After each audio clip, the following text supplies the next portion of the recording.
రాబోయేదంతా కూడా సమ్మర్ కాబట్టి మన దగ్గర ఉన్న ఫ్రూట్స్, వెజిటబుల్స్ పాడైపోకుండా ఉండటానికి ఫ్రిడ్జ్‌లో పెడతాము. అలాగే పాలు, పెరుగు ఇట్లాంటి రకరకాలు పెట్టడం వల్ల అదొక రకమైన స్మెల్ వస్తూ ఉంటుంది కదా!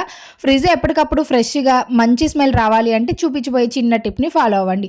ఒక గిన్నెలోకి కాఫీ పౌడర్, బేకింగ్ సోడా అలాగే లెమన్‌ని వేసుకొని ఒకసారి బాగా మిక్స్ చేసుకొని ఇందులోనే వాటర్ కూడా వేసుకొని మరొకసారి మిక్స్ చేయండి.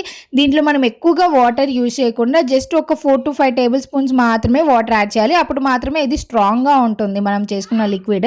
ఇప్పుడు ఏదైనా ఒక చిన్న కవర్‌ని తీసుకొని నేను చూపించినట్లుగా కట్ చేసుకొని రబ్బర్ బ్యాండ్ వేసుకోవాలి.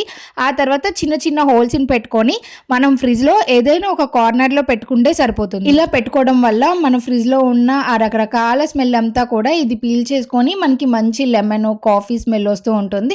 ఈ స్మెల్ కూడా చాలా బాగుంటుందన్నమాట. ఇది ఉపయోగపడే వాళ్ళకి డెఫినెట్‌గా షేర్ చేయండి. ఇది డీ ఫ్రిడ్జ్‌లో కాదు గుర్తుపెట్టుకోండి, కింద ఫ్రిడ్జ్‌లో పెట్టుకోవాలి. నచ్చితే లైక్ చేసి ఫాలో అయిపోండి.